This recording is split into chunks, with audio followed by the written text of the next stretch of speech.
एक जंगल में पायल चिड़िया अपने दो बच्चे चिंकी और पिंकू के साथ रहती थी। दोनों अभी छोटे थे। उन्होंने कुछ दिनों पहले ही उड़ना सीखा था और वे शरारती भी थे। एक दिन तकरीबन आधी रात को पिंकू उठकर शोर मचाने लगता है। मम्मा मम्मा उठो, मुझे बहुत भूख लगी है। की आवाज सुनकर सब लोग उठ जाते हैं। अरे बेटा, तुम्हें अचानक इतनी रात को कैसे भूख लग गई? अभी थोड़ी देर पहले ही तो तुमने पेट भर के भोजन किया था। माँ, भूख लगी है तो बता रहा हूँ, इसमें अब मैं क्या कर सकता हूँ? कोई बात नहीं बेटा, मैं तुम्हारे लिए अभी कुछ खाने के लिए लेकर आती हूँ। ये कहकर वो उसके लिए भोजन लेने चली जाती है और तकरीबन 15 मिनट बाद भोजन लेकर वापस भी आ जाती है। ये लो बच्चों, इसे खा लो। चिंकी, तुम भी खा लो, वरना थोड़ी देर बाद तुम्हें भी भूख लग जाएगी। फिर दोनों खाना खाते हैं और सो जाते हैं। अगली सुबह दोनों बच्चे जंगल की सैर पर निकलते हैं और जंगल में खूब मजे करते हैं। तभी चिंकी अपने भाई पिंकू से कहती है, भाई, मुझे एक बात समझ नहीं आती। इस जंगल के और पक्षी को खाना ढूंढने में पूरा पूरा दिन निकल जाता है और कभी कभी तो वो रात को भी भूखे प्यासे ही घर लौट आते हैं, लेकिन हमारी माँ तो आधी रात को भी हमें भूखे नहीं सोने देती और वो हमारे लिए तुरंत ही खाना लेकर आ जाती है।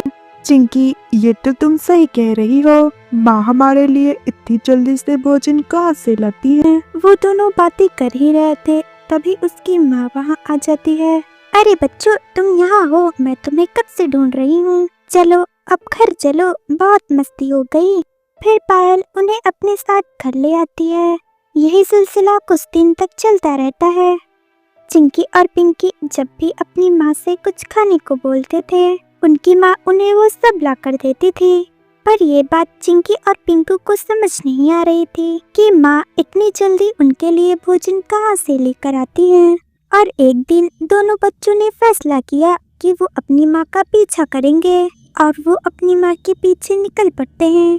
तकरीबन 15 मिनट बाद वो अपनी माँ को एक घर के सामने बैठे हुए देखते हैं।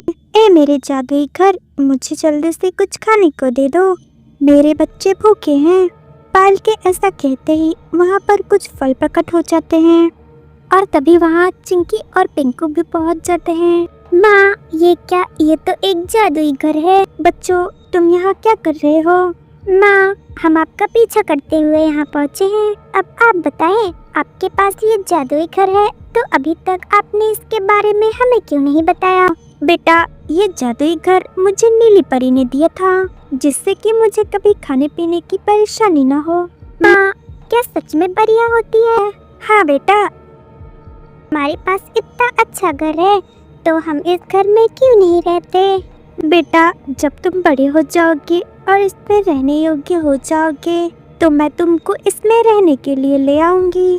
तो मम्मी, ये साबित कैसे होगा कि हम इसमें रहने योग्य है या नहीं? तभी वहाँ नीली परी प्रकट हो जाती है और कहती है, अगर तुम्हें इस घर में रहना है तो तुम दोनों को बहुत मेहनत वाला काम करना होगा। कैसी मेहनत परिधि? तुम दोनों को यहाँ से नीली पहाड़ी की तरफ जाना है। उसको पार करने के बाद तुम्हें एक बाग मिलेगा। उस बाग से तुम दोनों को लाल गुलाब लेकर शाम तक यहाँ आना होगा। अगर तुम दोनों ऐसा कर सकते हो तो तुम दोनों अपनी माँ के साथ इस घर में रहने योग्य हो जाओगे। ठीक है, हम जरूर वो लाल गुलाब लेकर आएंगे। फिर दोनों अपनी माँ से इजाजत लेकर वहाँ से नीली पहाड़ी की ओर निकल पड़ते हैं। काफी मुश्किलों को पार करते हुए आखिरकार वो नीली पहाड़ी पर पहुँच ही जाते हैं और वो उस बाग को ढूंढने लगते हैं। काफी देर ढूंढने के बाद उन्हें वो बाग मिल जाता है और वो उस बाग से फूल लेते हैं और वहाँ से दोनों निकल पड़ते हैं। उन्होंने काफी मेहनत किया था तो इसलिए वो बहुत थक जाते हैं और एक जगह आराम करने के लिए रुक जाते हैं। थोड़ी देर बाद उन्हें किसी के रोने की आवाज सुनाई पड़ती है। भैया, क्या आपने वो आवाज सुनी? हाँ चिंकी, लगता है कोई मुसीबत में है। चलो भाई, हमें चलकर उसकी मदद करनी चाहिए। चिंकी, हमें जल्दी ही लाल गुलाब लेकर घर जाना है। हमारे पास इतना समय नहीं है कि हम किसी की मदद कर सके। नहीं भैया, मैं तो जा रही हूँ, तुम्हें नहीं जाना है तो ना जाओ। ये कहकर चिंकी वहाँ से चली जाती है और ना चाहते हुए भी पिंकू को चिंकी के पीछे जाना ही पड़ता है। थोड़ी दूर उड़ने के बाद उन्हें एक चींटी रोती हुई दिखाई पड़ती है। चींटी को रोता देख वो उनके पास जाते हैं। क्या हुआ चींटी बहन, अब क्यों रो रही हो? आप कौन हो? मैं पिंकू और ये मेरी बहन चिंकी है। हम नीली पहाड़ी से आ रहे हैं। ये तो लाल गुलाब है ना? हाँ, ये लाल गुलाब ही है। चींटी बहन, आप ये तो बताओ, आप क्यों रो रही थी? पिंकू भाई, मेरी माँ बहुत बीमार है। डॉक्टर ने कहा है अगर उनको ठीक करना है तो उनको नीली पहाड़ी के बाग में उगने वाला लाल गुलाब खिलाना होगा। क्या आप मुझे वो अपना लाल गुलाब दे सकते हैं? क्या बकवास कर रही हो? ये फूल मैंने बहुत मुश्किल से लाया है, मैं इसे तुम्हें नहीं दे सकता। ये सुनकर चींटी बहुत दुखी हो जाती है। चींटी को दुखी देखकर चिंकी उसे अपना फूल दे देती है। ये लो चींटी बहन, आप मेरा फूल ले जाओ और अपनी माँ की जान बचाओ। यह सुनकर चींटी बहुत खुश हो जाती है और चिंकी को शुक्रिया कहके चींटी फूल लेकर वहाँ से चली जाती है। ये क्या चिंकी, तुमने अपना फूल उसे क्यों दे दिया? अब हम साथ में कैसे रह पाएंगे? भाई कोई बात नहीं, मैं अपने पुराने घर में ही रह लूंगी।